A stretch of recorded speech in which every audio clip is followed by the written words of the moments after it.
베드로후서 3장 8절과 9절 두 절 말씀이 되겠습니다. 베드로후서 3장 8절 9절 두 절 말씀 우리 함께 봉독해 올리겠습니다.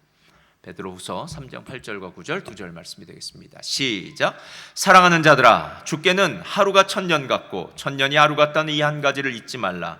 주의 약속은 어떤 이들이 더디다고 생각하는 것 같이 더딘 것이 아니라 오직 주께서는 너희를 대하여 오래 참으사 아무도 멸망하지 아니하고 다 회개하기에 이르기를 원하시느니라. 아멘. 할렐루야. 우리 옆에 분들께 함께 인사 나누겠습니다. 주님의 이름으로 축복합니다. 네, 축복합니다. 주님의 이름으로 사랑합니다. 축복합니다. 다들 마스크를 쓰고 있으니까요.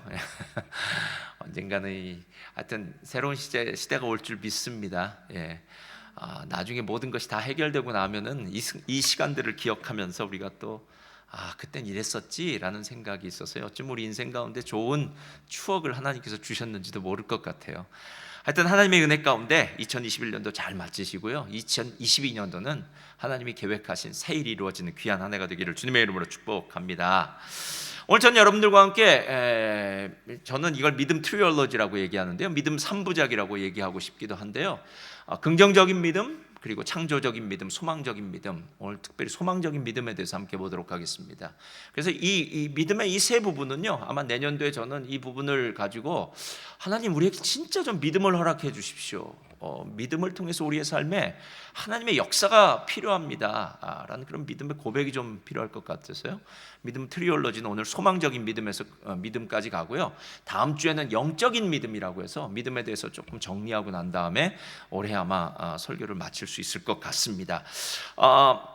아인슈타인 아시죠? 세계적 물리학자, 상대성 이론을 발견한 아인슈타인이 이웃집으로부터 저녁 초대를 받았다고 합니다. 그 이웃집에는 중학생 딸이 하나 살고 있었는데 그 소녀가 아인슈타인에게 이렇게 물었답니다. 할아버지는 뭐 하시는 분이세요? 이렇게 물었습니다. 머리가 하얗게 센 노과학자는 이렇게 말했다고 합니다. 나는 물리를 공부한단다. 그러자 그 소녀는 놀란 표정으로 아인슈타인에게 이렇게 말했다고 합니다. 아니, 할아버지는 아직도 물리를 하세요? 저는 작년에 끝냈는데. 이렇게 얘기했다고 해요. 이 중학생 소녀가 말하는 물리와 아인슈타인이 말하는 물리는 같지만 다른 겁니다. 그렇죠? 이 소녀는 과목으로서의 물리 과목을 의미하는 거겠죠. 물리 1, 2 뭐 이런 식으로 해서 학교 시절 때 맞춰야 되는 과목으로서의 물리를 의미하고, 아인슈타인이 말하는 물리는 평생 물리학자로서 이 학문에 파도 끝이 없는 학문, 아마 그것이 물리학이 아닐까라는 생각이 들었습니다. 제가 이 물리학, 과목의 물리, 또 학문적인 물리를 생각하면서 우리의 구원에 대해서 한번 생각해 보았습니다. 우리는 예수 그리스도 안에서 구원 받은 자들입니다. 믿으십니까? 2000년 전에 예수님께서 우리의 죄를 위해 십자가에 죽으시고 부활하신 그 놀라운 사건을 우리의 인생의 어느 한순간, 과거의 한 시점이죠. 시점에 그 사건, 그 사실을 내가 받아들이고 그리고 그 사실을 믿었을 때 우리는 구원받은 줄 믿습니다. 그런 의미로 본다면 구원은 과거적 사건입니다. 그래서 적어도 오늘 이 자리에서 예배드리고 있는 저와 여러분, 우리 모두는 다 과거에 주님의 은혜를 경험한 사람, 과거에 그 사건을 믿은 사람, 그래서 지금 우리가 이 자리에 나와서 앉아 있습니다. 그러나 구원은 과거에 믿은 그 사건이 전부는 아닌 것 같습니다. 왜냐하면 성경은 너희는 두렵고 떨림으로 너희의 구원을 이루라 라고 한 것을 보면, 우리의 구원의 완성은 예수 그리스도께서 재림하실 때 하나님의 백보자 심판대 앞에 섰을 때, 그때 주님이 우리를 향해서 잘했다, 착하고 충성된 종아, 내가 작은 일에 충성하였으니 내가 큰 일을 맡기겠다, 나의 잔치자리에 참여할 것이다 라는 주님의 파이널 워드죠. 마지막 그 선언을 듣기 전까지는 아직도 우리의 구원은 완성을 위해서 이루어가는 과정과 단계에 있다라는 겁니다. 그런 의미로 우리의 구원을 본다면 우리의 구원은 미래적입니다. 근데 여러분, 실제로 과거적 믿음과 구원과 미래적 구원이 서로 상충하는 것은 아닙니다. 우리가 지금 신앙생활을 하는 것은 분명히 과거에 어느 사건이 나에게 분명히 적용되었기 때문에, 경험했기 때문에 내가 믿고 확신하는 것입니다. 그래서 과거적 구원도 중요해요. 그러나 과거적 구원만 붙들고 신앙생활한다면 그 사람들은 반쪽짜리 구원을 누리는 사람입니다. 구원은 절대적으로 또한 미래적인 것입니다. 만약에 구원이 완성되어져야 할 미래적인 것이라면 그 구원을 이룰 수 있는 가장 중요한 믿음이 필요한데, 그것이 바로 오늘 우리가 보는 소망적인 믿음입니다. 여러분, 제가 구원을 얘기할 때 처음에 긍정적인 믿음은 뭐에 기초한다고 얘기했죠? 긍정적인 믿음은 말씀에 기초한다고 얘기했어요. 약속의 말씀에 기초하기 때문에 어떤 상황 가운데서도 맞아, 하나님이 하실 거야 라는 불평이나 원망이나 부정적인 이야기가 아니라 하나님의 뜻 가운데서 갈렙과 여호수아처럼 긍정적인 선포와 선언을 할 수 있는 것, 이것은 하나님의 약속의 말씀에 근거하기 때문에 그래요. 여러분, 우리의 믿음이 창조적인 믿음이라고 할 때 무엇에 근거한다고 이야기했습니까? 다 잊어버리신 거예요? 아니면 대답을 안 하기로 작정하신 거예요? 하나님의 능력이라고 얘기했잖아요. 하나님의 능력. 그래서 창조적인 그 믿음은 죽은 자를 살리시고 없는 것을 있게 하시는 그 하나님의 능력에 근거하기 때문에 어떤 상황 가운데서도 맞아, 하나님이 하실 거야 라는 분명한 믿음을 갖게 된다는 거예요. 그렇다면 오늘 우리가 보고 있는 이 소망적인 믿음은 무엇에 근거했냐면, 저를 따라하시 바랍니다. 소망적인 믿음은 하나님의 성품에 근거합니다. 하나님의 성품에 근거해요. 자, 하나님의 약속의 말씀에 근거하는 것이 긍정적인 믿음이라면, 하나님의 능력에 근거하는 것이 창조적인 믿음이라면요, 오늘 소망적인 믿음은 철저하게 하나님의 성품에 근거한다라는 거예요. 그런 의미 속에서 오늘 우리가 읽었던 3장 9절을 보면 이렇게 이야기합니다. 주의 약속은 어떤 이들이 더디다고 생각하는 것 같이 더딘 것이 아니라 오직 주께서는 너희를 대하여 오래 참으사. 그러니까 예를 들어서 지금 우리는 종말 이야기하고 있는데, 도대체 종말이 언제입니까? 2000년 전부터 주님께서 다시 오신다고 그렇게 수많은 이야기를 나눴는데 도대체 종말이 언제입니까? 종말의 시간이 언제입니까? 라고 물어볼 때에 주님은 무엇이라고 말씀하시냐면요, 오직 주께서는 너희를 대하여 오래 참으사 아무도 멸망하지 않고 다 회개하기에 이르기를 원하시느니라. 여러분, 종말의 시간이 늦춰지는 이유는요, 하나님이 우리를 구원하시기 위해서 늦춰지는 것이고, 여러분의 가족 가운데, 여러분의 친구들 가운데, 여러분의 가까운 사람들이 아직 구원을 받지 못했기 때문에 하나님이 카운트다운을 늦추고 계신 것입니다.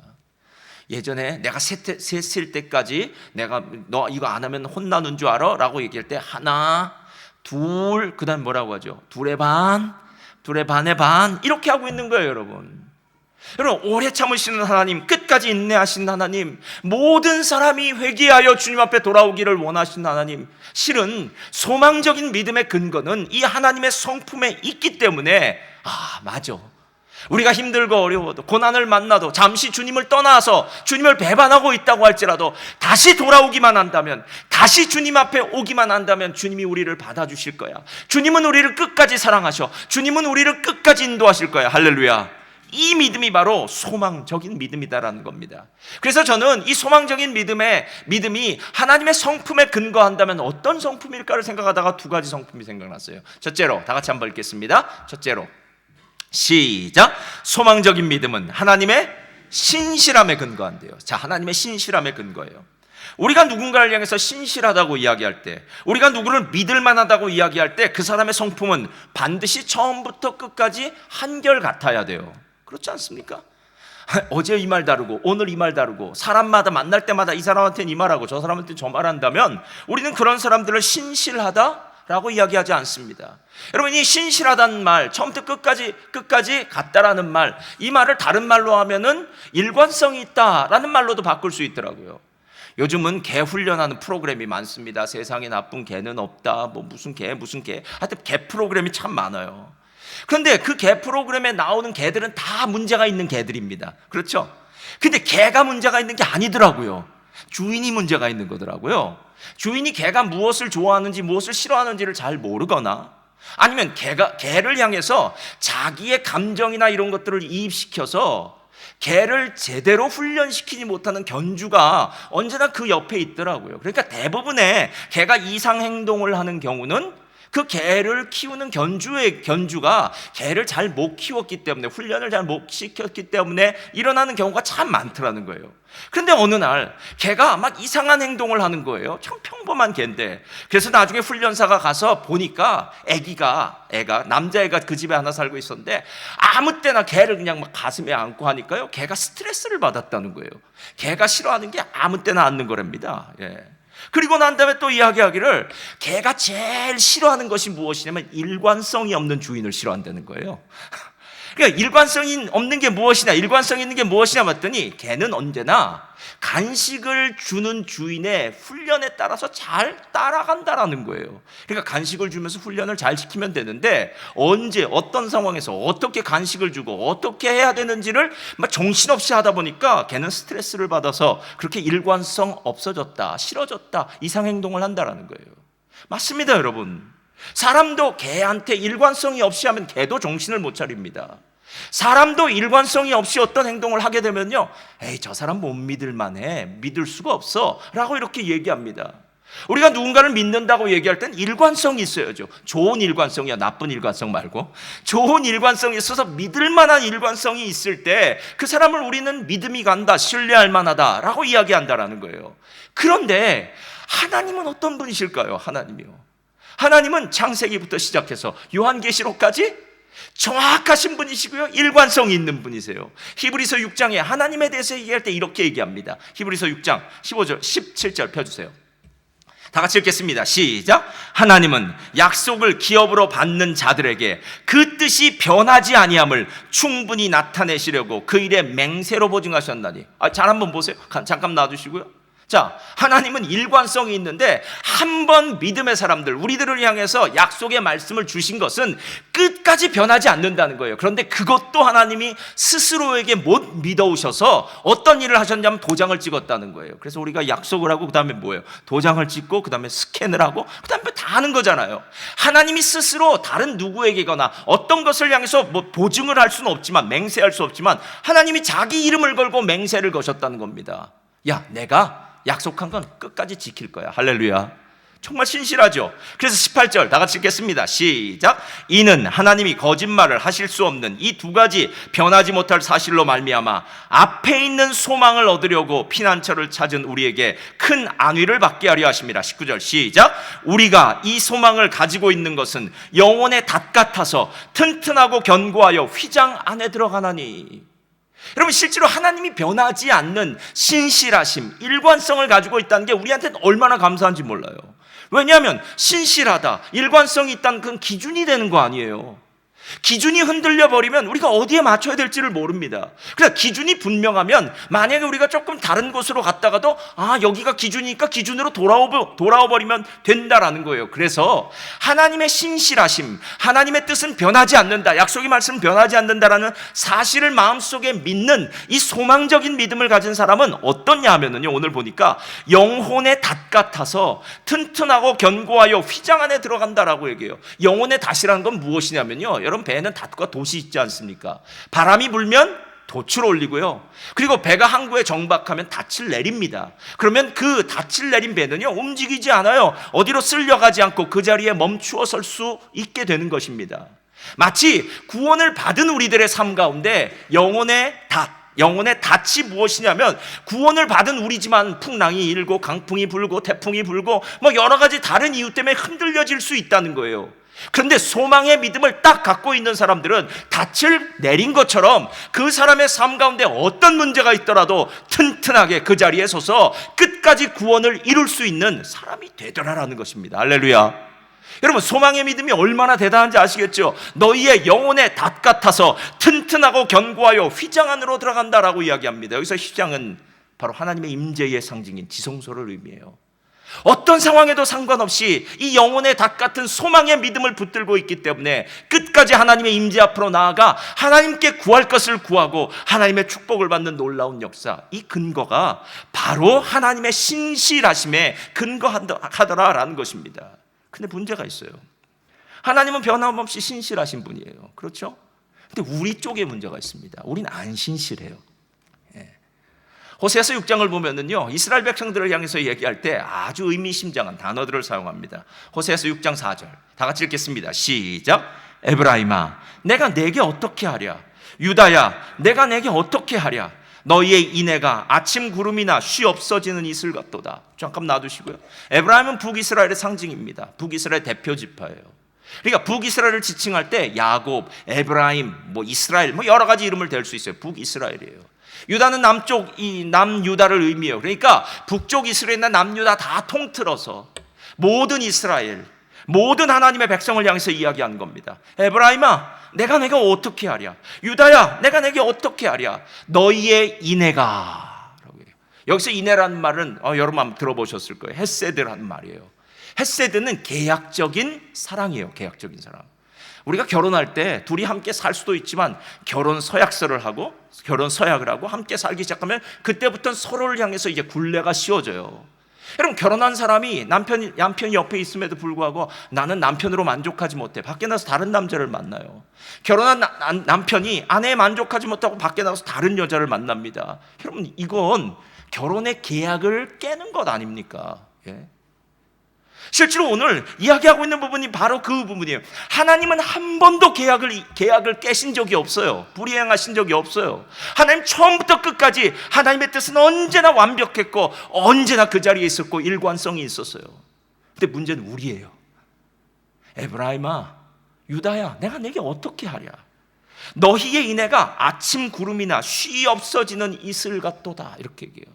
이 말이 무슨 뜻입니까? 우리가 조변 섞기 한다고 하잖아요. 아침에 변하고 저녁에 변하고. 오늘은 교회 갈까 말까 하다가 관두자.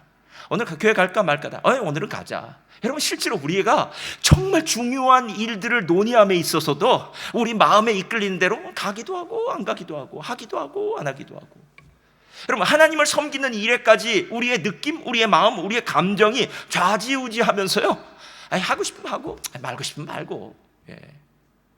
여러분, 하나님은 한 번도 하고 싶으면 하고 말고 싶으면 한 적 없어요.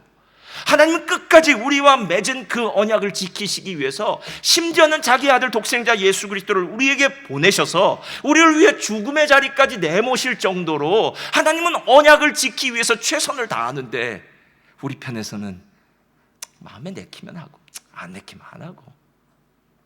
여러분, 오늘 이 부분을 보다가요, 이스라엘 백성들이 딱 그랬어요. 하나님께서 그들을 애굽에서 출애굽시키셨습니다. 10가지 재앙, 그리고 마지막 재앙은 어린 양의 피를 문설주와 임방에 바른 집마다 죽음의 사자가 다 넘어가서 장자가, 어떤 장자든지 간에 장자가 다 죽음을 면하는 자들이 되었습니다. 그런데 놀랍게도 이스라엘 백성들 출애굽하자마자, 홍해를 건너자마자 하나님께 원망하고 불평하고 배반하기 시작합니다. 그들이 총 한 13번 정도 배반했다고 얘기했는데요, 배반의 내용도 참 다양해요. 음식이 부족하다, 향신료가 없다, 길이 나쁘다, 지도자가 문제가 있다, 하여튼 문제가 있는 것은 다 꺼내 집어냈어요. 그리고 난 다음에 순간순간 이렇게 말합니다. 돌아가자, 우리 군대 장관을 세우자, 괜히 모세말 잘못 들고 광야에 나왔다가 여기서 우리가 무덤에서 죽게 됐다라고 불평하고 원망합니다. 여러분, 그래서 하나님께서 광야에서 그 사람들을 다 멸하게 해요. 그러고 난 다음에 새로운 세대를 일으켜서 여호수아와 함께 가나안 전쟁을 통해서 가나안에 정착을 합니다. 그럼 가나안에 들어가서 잘 살았을까요? 아니요. 지난번에 우리가 보았던 사사기를 보니까 보김이라는 곳에 여호와의 사자가 나타납니다. 내가 너희들에게 분명히 얘기하지 않았냐? 가나안 땅에 들어가면 우상 숭배하지 말고 가나안 사람 풍속 좇지 말고 하나님 백성 되어 살아라 라고 얘기했건만, 너희들은 또다시 가나안 우상을 섬기고 가나안의 풍속을 좇는구나. 내가 더 이상 너희들과 함께하지 않을 거야 라고 해서 이스라엘 백성들이 그때 운 곳이 바로 보김이라는 곳입니다. 그 한순간도 이스라엘은 신실하게 산 적이 없어요. 신실하게 산 적이 없어요. 맞습니다. 이게 팩트예요. 예. 저와 여러분도 그렇지 않습니까? 예. 우리의 마음도 얼마나 많이 변하는지 모릅니다. 어떤 때는 신앙이 정말 좋아서 하늘을 찌를 것 같아요. 근데 어떤 때는 신앙이 바닥을 치기 시작합니다. 예. 언제 신앙이 있었는가? 내가 언제 열심히 기도했는가? 그것도 모를 정도로 내 신앙이 바닥을 칠 수도 있어요. 게다가 요즘 같은 이 코로나 상황은요, 이건 정말 더 어려운 상황이라 뭐라고 더 얘기할 수도 없습니다. 그런데 이 소망적인 믿음이 중요한 이유는 바로 그렇게 우리의 삶 가운데는 문제가 있고 위기가 있고 하나님을 떠날 수 있고 하나님을 향해서 불신실할 수 있다라는 거예요. 그럼에도 불구하고 하나님은 그 자리에서 일관성을 가지고 신실하게 그 자리, 그 약속을 지키고 계시니까 우리가 뭐만 하면 되는 거예요? 멀리 떨어졌던 그 자리에서 돌아가기만 하면 되는 겁니다. 할렐루야. 예. 마치 우리가 학교 학창 시절에 기준이라는 소리만 들으면은요 두 팔을 벌리고 기준하는 그 사람 옆에서 서 있었듯이 하나님이 언제나 기준이 되니까요 다시 돌아가면 됩니다. 그 이야기가 바로 당자 이야기 아닙니까? 당자가 아버지의 유산을 가지고 허랑방탕하게 이웃 나라에 가서 다 방탕하게 낭비하고 난 다음에 어떻게 그때 꼭 그런 일이 벌어지는지 모르지만 그 땅에 흉년이 들어서 돼지 열매를 먹으면서 쥐염 열매를 먹으면서 돼지를 치는 일을 하다가 야, 나 도저히 이렇게 못 살겠어 라고 생각했을 때 아버지를 기억하고 아버지께 돌아가지 않습니까? 자, 당자가 아버지에게 돌아갔을 때 아버지가 이런 얘기 했을까요? 야, 이 나쁜 놈아, 너는 아빠의 마음을 그렇게 몰라? 너는 가서 아빠를 배반하고 가서 그렇게 나쁜 짓을 하고 그러니까 쌤통이다, 싸다 싸, 이런 얘기 한마디도 안 하세요. 렘브란트의 그 돌아온 탕자의 그림을 보면 탕자의 모습이 참 대단해요. 머리는 듬성듬성 빠졌고요, 신발은 안 신고 있어요. 그 당시 신발은 아무나 신는 게 아닙니다. 옷은 낡을 대로 낡은 추한 냄새나는 그 아들. 여러분, 탕자가 돌아왔을 때 아버지가 한 일은요, 그 낡고 더러운 옷을 벗기고 새 옷을 입혀줘요. 그 맨발에, 그 벗은 발에 신발을 신겨줘요. 그리고 가락지를 끼워줘요. 그리고 우리가 제일 좋아하는 송아지 스테이크를 준비해서 그 아들에게 먹이십니다. 할렐루야. 하나님이 얼마나 대단하신 분인지 여러분 아시겠어요? 돌아오기만 한다면. 이게 하나님의 신실하심이에요. 언약의 신실하다는 것은 하나님이 언약을 지키시겠다는 거예요. 지금 잘못해도 상관없어요. 여러분, 지금까지 잘못해서 상관없어요. 지금 이 순간, 이 말씀을 듣는 순간, 그래, 나 하나님께 돌아갈래. 하나님께 돌아갈래. 그리고 하나님께 돌아간다면 하나님께서 나를 다시 받아주실 거야. 할렐루야. 예. 나를 사랑하는 자가 나의 사랑을 받겠고, 나를 간절히 찾는 자를 내가 만남바 되어 주겠다고 하나님께서 약속하지 않으셨습니까? 여러분, 이게 하나님이세요. 소망적인 믿음은요, 하나님이 어떤 분이신지, 하나님의 성품이 무엇인지를 제대로 알고 있는 사람이더라라는 것입니다. 그래서 우리의 신앙은 흔들리지 않아요. 흔들렸다가도 다시 원상복귀하고 하나님께로 돌아갈 수 있는 힘이 있다라는 거예요. 그런데 여기에 신실하신 하나님의 성품이 다른 어떤 것 하나와 더 결합되어져야만 우리가 돌아갈 때 훨씬 더 믿을 만하게 돌아갈 수 있는데, 두 번째로 펴주세요. 두 번째, 다 같이 읽겠습니다. 시작. 소망적 믿음은 하나님의 사랑에 근거합니다. 자, 신실함과 사랑은 마치 양손과 같아요. 그래서 한쪽에는 신실함, 한쪽에는 사랑이 있어야 돼요. 하나님의 신실함이 우리에게 기준을 정해주어 그 기준으로 돌아가기만 한다면 회복되어진다는 놀라운 축복의 말씀이라면, 하나님의 사랑은 그 기준에 서 있는 하나님이 어떤 마음으로 우리를 기다리고 있는지를 알게 해주신다는 거예요. 오늘 읽었던 8절 말씀 이렇게 시작합니다. 사랑하는 자들아, 주께서는 하루가 1000년 같고 1000년이 하루 같다는 이 한 가지를 잊지 말아라. 베드로가 이 편지를 쓸 때, 그때 그리스도인들은 로마의 핍박을 받고 있었던 상황이었습니다. 아니, 이 편지를 쓰고 있던 베드로도 이 편지를 쓰고 난 다음에 얼마 후에 십자가에 거꾸로 못 박혀서 죽게 되는 죽게 되는 그런 형틀에 서게 됩니다. 그러니까 지금 이 시대는 너무나 많은 고난이 물밀듯이 몰려오는 시기라는 거예요. 그들이 기다리고 있었던 것은 한 가지입니다. 언제 주님 다시 오십니까? 언제 재림이 있습니까? 라는 재림의 때였습니다. 그들을 향해서 이야기합니다. 사랑하는 자들아, 하나님을 좀 믿어라. 소망적인 믿음을 갖고 있어라. 그렇다면 하나님의 뜻이 무엇인지, 하나님이 어떤 분이신지를 좀 알아야 되지 않겠느냐는 거예요. 그리고 난 다음에 8절에 이렇게 이야기합니다. 주의 약속은 어떤 이들이 더디다고 생각하는 것 같이 더딘 것이 아니라 오직 주께서는 너희를 대하여 오래 참으사 아무도 멸망하지 아니하고 다 회개하기에 이르기를 원하시느니라. 여러분, 우리가 가장 중요하게 생각하는 게 뭔지 아십니까? 돈 빼고요, 생명 빼고요. 제가 나이가 50이 지나면서요, 제 인생 가운데 뭐가 그렇게 중요할까라고 누군가가 묻는다면 저는 두말하지 않고 이걸 얘기해요. 시간이요. 시간이 중요해요. 옛날에 불렀던 노세 노세 젊어서 노세 늙어지면 못 노나니 아니 놀지는 못하리라 차차차, 그 말은 맞는 말입니다. 요즘은 밤도 못 새겠어요. 밤새다가 큰일 납니다. 그 여파가 며칠은 가고요, 정상적인 삶을 못 살아요. 노는 것도 힘들더라고요. 노는 것도 체력이 있어야 되더라고요.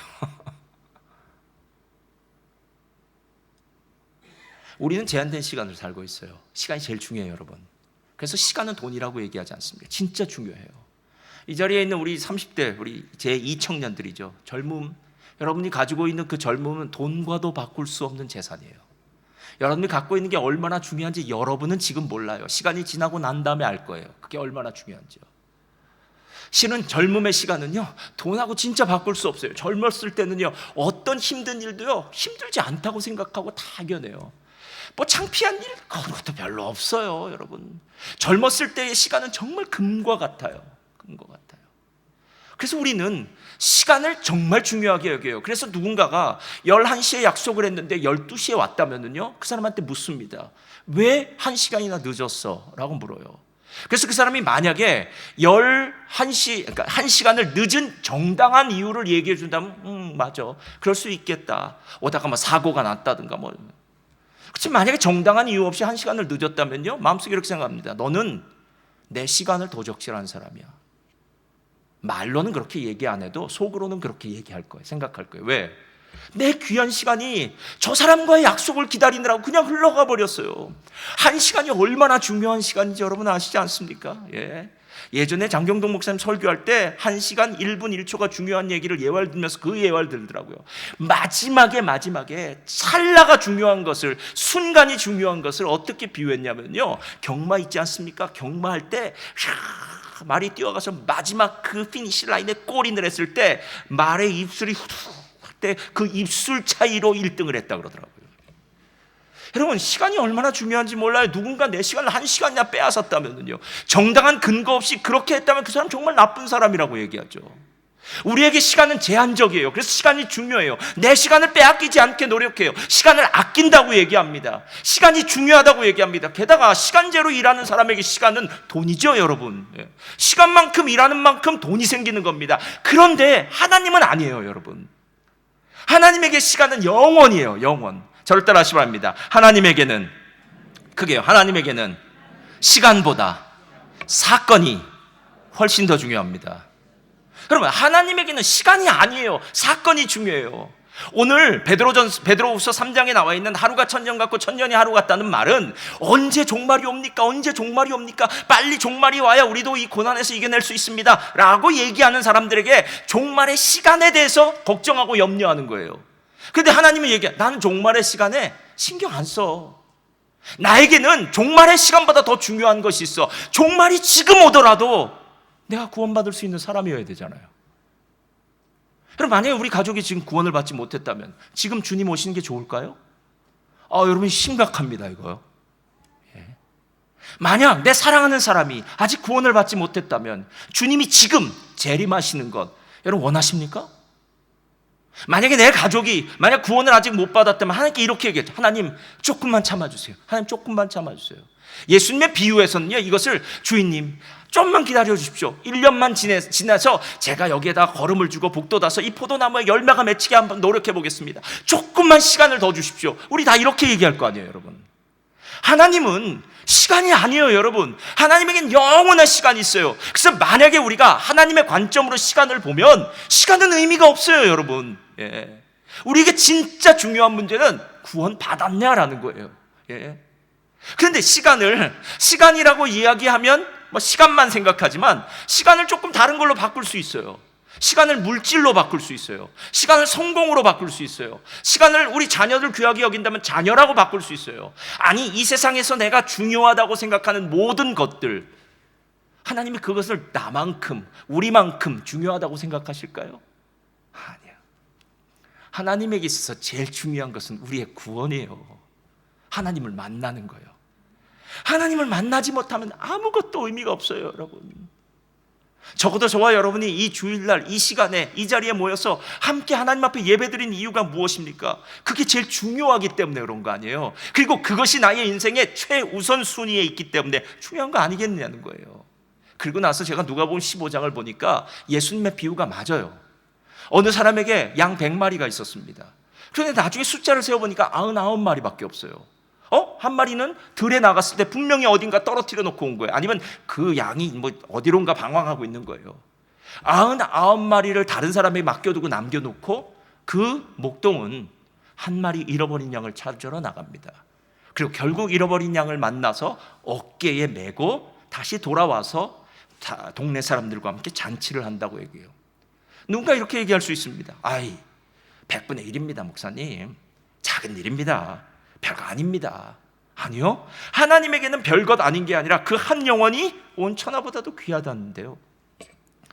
그 한 영혼을 위해서 하나님이 기다려 주신다고요.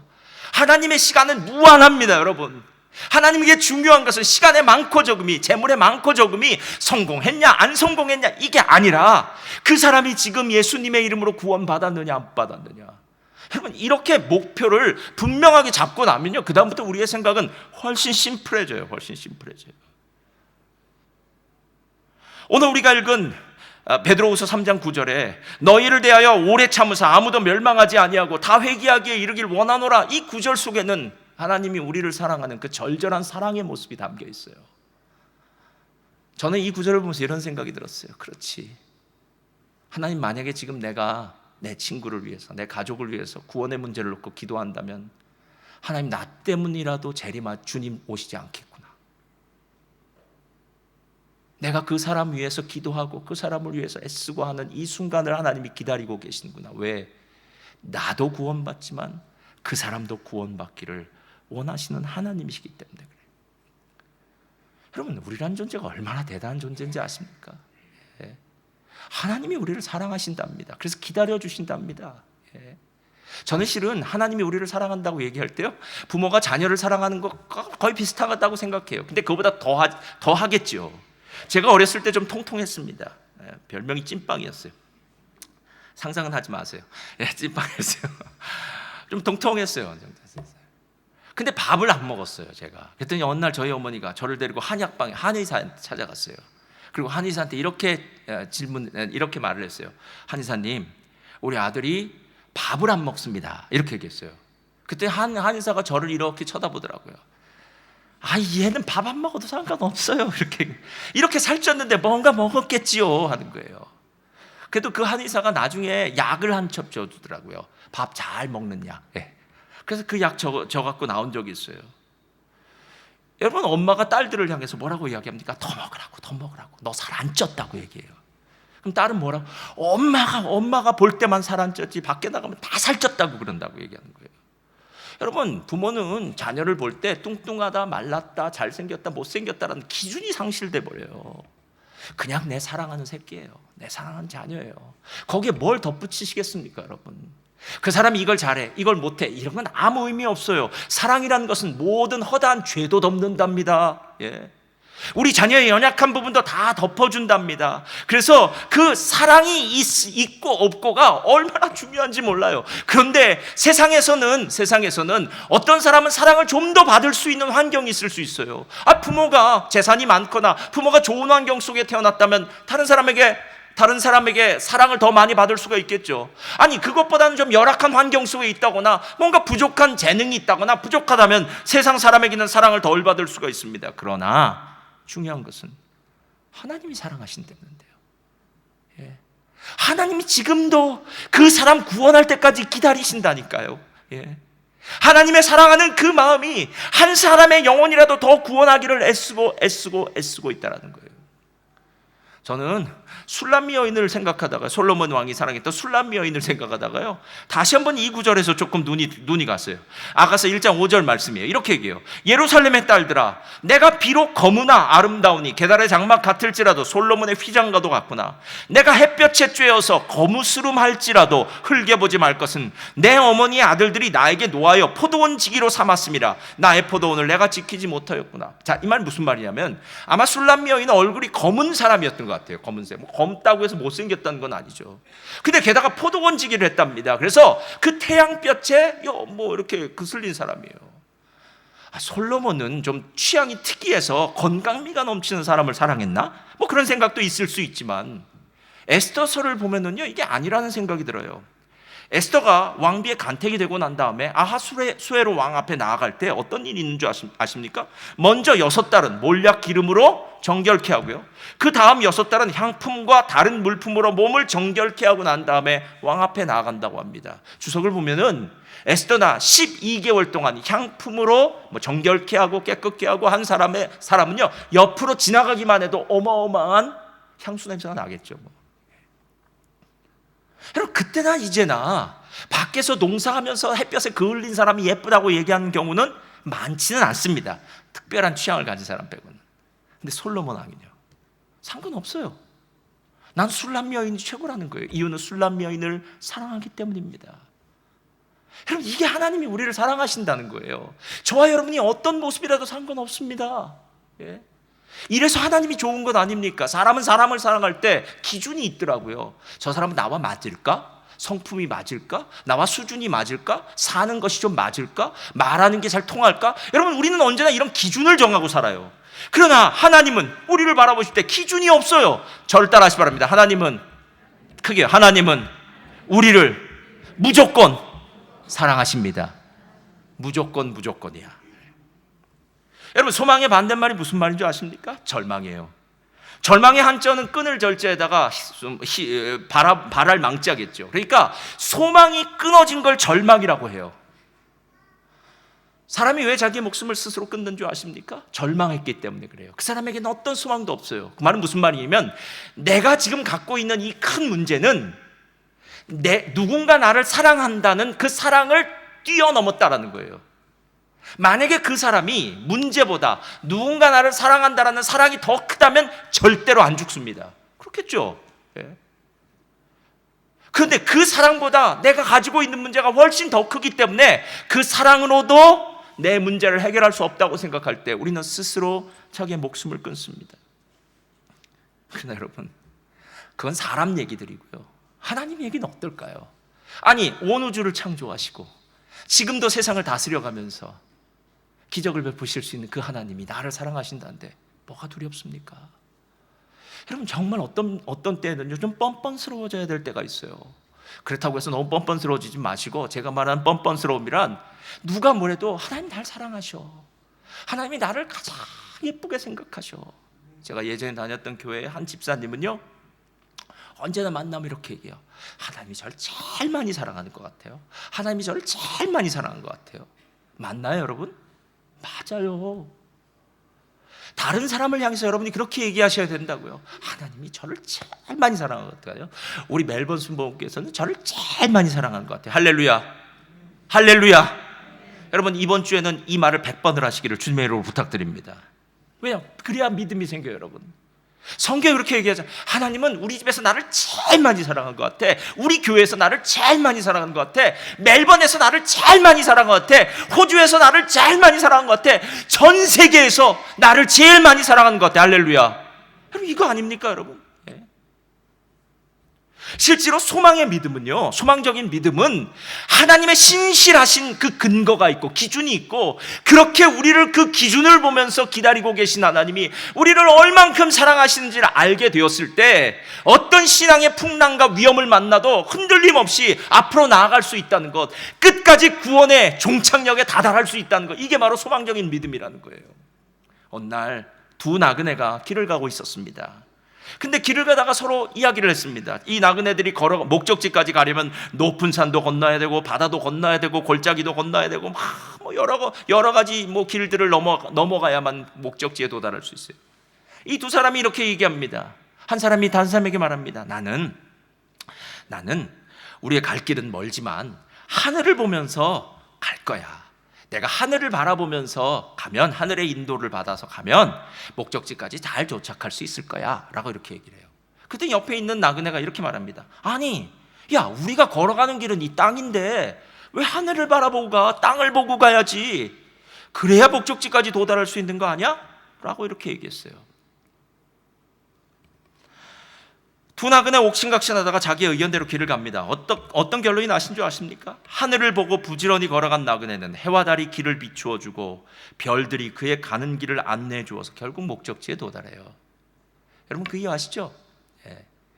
배가 표류했을 때 그들은 바다를 보면서 길을 찾는 것이 아니라 별을 보면서 길을 찾잖아요. 그런데 하늘이 아니라 땅을 바라보면서 걷던 그 나그네는 길이 없는 숲속을 헤매고 골짜기를 건너 열심히 걸었지만 캄캄한 어둠을 만났고 몇 날을 걸어도 산도 하나 넘지 못한 오던 길만 뱅뱅 돌았다고 합니다. 여러분, 왜 신앙을 가져야 되는지 아시겠어요? 세상 사람들은요 그저 돌고 도는 인생을 사는 거예요. 그들은 목적지가 어딘지를 몰라요. 여러분, 지금 잘 나가는 것처럼 보여도 그 길은 그저 방랑이에요. 방황이에요. 목적 없이 가는 길이에요. 그러나 우리는 틀려요. 우리의 길을 일컬어 순례의 길이라고 얘기하지 않습니까? 우리는 분명한 목적지가 있어요. 새하늘과 새 땅, 하나님의 나라 아닙니까? 예? 그래서 힘들고 어려울 때마다 미래적인 구원을 자꾸 바라볼 때마다 스스로에게 소망적인 믿음의 언어가 있어야 된다는 거예요. 여러분, 믿음의 언어를 우리 입에서 제일 먼저 낼 때 제일 먼저 듣는 사람이 납니다. 반대로 절망, 원망, 불평, 뒷담화, 그 말도 다른 사람에게 하는 것 같지만 내가 먼저 듣는 거예요, 여러분. 근데 놀라운 사실은 소망적인 믿음의 말을 내가 선포할 때 그 말이 내 귀에 먼저 들리면 우리 안에 있는 영이 액티베이트 한다는 거예요. 마치 핸드폰을 충전기에 딱 꽂았을 때 띡띡띡띡띡 그 충전 속도가 올라가는 숫자가 보이듯이 우리의 영이 믿음의 말을 듣자마자 액티베이트 하는 거예요. 막 움직이기 시작하는 거예요. 이 속에서 움직이기 시작하는 겁니다. 그래서 시편은 말이 얼마나 중요한지 몰라요. 힘들고 어려울 때마다, 구원이 흔들릴 때마다, 고난이 다가올 때마다, 심지어 다른 사람이 없어도 스스로에게 말을 하더라고요. 시편 42편, 43편에는 후렴 구절이 있어요. 42편 5절, 42편 11절, 그리고 43편 마지막 절에 나온 구절인데 바로 이 구절이에요. 시인이 어떻게 스스로에게 이야기하고 있는지 한번 들어보세요. 다 같이 읽겠습니다. 시작. 내 영혼아, 내가 어찌하여 낙심하며 어찌하여 내 속에서 불안해하는가? 너는 하나님께 소망을 두라. 그가 나타나 도우심으로 말미암아 내가 여전히 찬송하리로다. 할렐루야. 여러분, 이 시인이 스스로에게 한 말을 들어보세요. 너는 하나님께 소망을 두라. 내 영혼이 어찌하여 낙심하는가? 내 영혼이 어찌하여 두려워하는가? 너는 하나님께 소망을 두라. 그가 나타나 도우심으로 말미암아 내가 여전히 찬송하리로다. 이걸 누구에게 했냐면요, 스스로. 그것도 3번씩이다. 여러분, 혼자 있을 때, 힘들 때, 어려울 때 우리 찬양팀 나와주시고요. 어떤 믿음의 고백을 하십니까? 예. 아, 힘들어. 아, 어려워. 아, 짜증나. 아, 왜 이런 일이 자꾸 벌어지는 거야? 아, 화나. 여러분, 이런 말은요 그냥 세상 사람들 하는 말이에요. 우리는 영혼이 액티베이트 되는 말을 해야 돼요. 믿음의 말이요. 여러분, 예배 자리가 왜 중요한지 아십니까? 예배는 와서 아무것도 안 하는 것 같지만 실은 아니에요, 여러분. 여러분 안에 영이 하나님의 말씀으로 액티베이트 되는 시간이에요. 신기하죠? 이 시간 아무것도 내가 와서 한 거는 찬양 몇 곡 부르고 가만히 앉아서 말씀 들은 것밖에 없는 것 같은데, 집을 돌아갈 땐 우리의 영혼이 액티베이트 돼서요, 그 다음엔 우리가 혼적인 사람이 아니라, 육적인 사람이 아니라 영적인 사람으로 이 성전을 나가는 거예요. 그러면서 오늘 오후의 시간에 한 번 더 그래, 내가 하나님 뜻대로 살아야지. 힘들어도 하나님 열심히 믿어야지. 야, 2022년도에는 새 일을 행하신 하나님, 내 삶 가운데 새 일을 행하신 하나님 붙들고 내가 믿음으로 나아가야지. 매일 성경해야지. 할렐루야. 이런 막 결단이 생기는 겁니다, 여러분.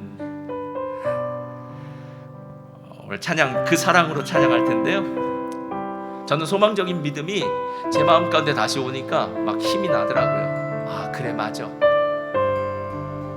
우리의 구원을 이루는 것은 이 소망적인 믿음을 끝까지 붙들고 나가는 거예요. 이 소망이 너희의 영혼의 닷 같아서 튼튼하게 설 수 있겠다는 것. 하나님의 보좌가 있는 지성소환까지 거침없이 달려가고 들어갈 수 있는 놀라운 현실은 바로 소망의 믿음이 있기